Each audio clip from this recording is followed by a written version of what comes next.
Business Alert, Westchester County, an affluent suburb outside of New York City, agreeing to build hundreds of affordable homes and predominantly white communities. It's part of a desegregation settlement with the federal government that could force other white, rich counties to build affordable housing so minorities can live in those nice areas as well. A HUD official says, quote, "This is consistent with the president's desire to see a fully integrated society. Until now, we lay dormant. This is historic because we are going to hold people's feet to the fire." I want to get reaction now from Los Angeles Realtor Connie the Groot. Connie, good to see you. Welcome back to Happy Hour.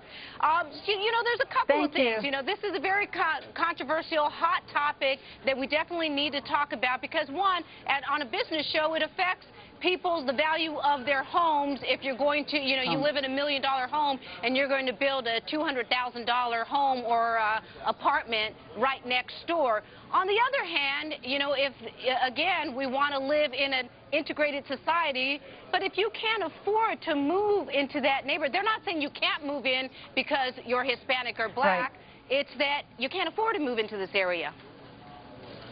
That's a very good point. Actually, at any time today, if somebody wants to purchase a home in that area, then they can do so.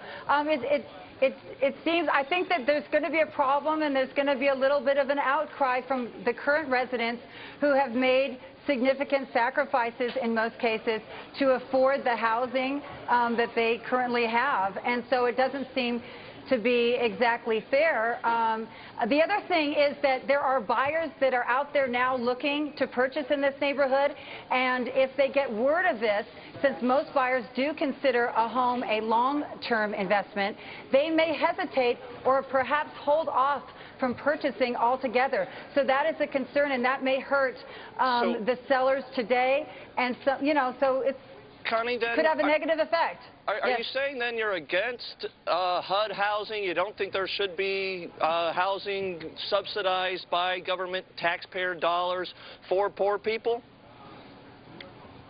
I'm not going to say that. I'm not going to step in that. If you're not going to say that, then my question is, why should we only put poor people in poor minority areas? If we're going to agree that we should have welfare housing for poor people, why not do it in even ritzy, nice areas? I mean, let's open it up to everyone then.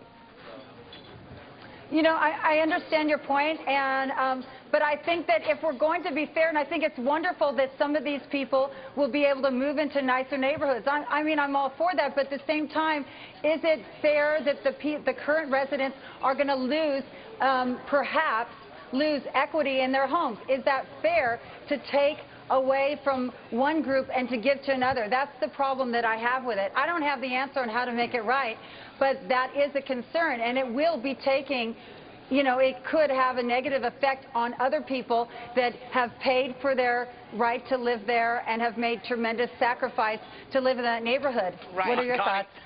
Hi, Connie. It's Eric, good friend of Connie's, our favorite real estate broker, by the way. Hey, Connie, is this how we got in trouble in the first place, though, where we're trying to create a situation where people who may not have been able to afford housing all of a sudden find their way into housing, and then they end up defaulting later, a la subprime mess? Exactly. We let people purchase a home that they really couldn't afford that financial responsibility. And what happened? They lost their home. It's a sad story. The same thing is, what if you move into a neighborhood and the other people around that are currently living there don't like you or just don't like, this whole idea? Then they may not react in a favorable way to those new residents. So it might be a bad experience yet again for those people.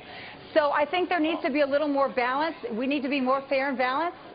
Fair and balanced? I'm just so confused that it's like, if you take risk with your own money buying real estate that you think somehow you should be protected forever, you know what? If we're going to have welfare housing for poor people, then it needs to be put wherever. I don't want to zone it according to other poor people. That's the thing that people are saying. Should you then subsidize housing as well? Shouldn't it, if developers think it's a good business plan to build affordable housing where they can sell a lot more homes than just one mansion, You know, shouldn't that be a private decision than the government saying, you have to build in this area? I'm not going to say we should send welfare money to poor people so that they can buy a house. I'm not agreeing to that. I actually have fundamental issues with that concept itself. That's what you just said. But if we're going to do it, I'm not going to say that we should limit it to other poor people. Hi, Connie. Thanks, Connie. Thanks, Connie. My pleasure. It's time for our happy hour segment.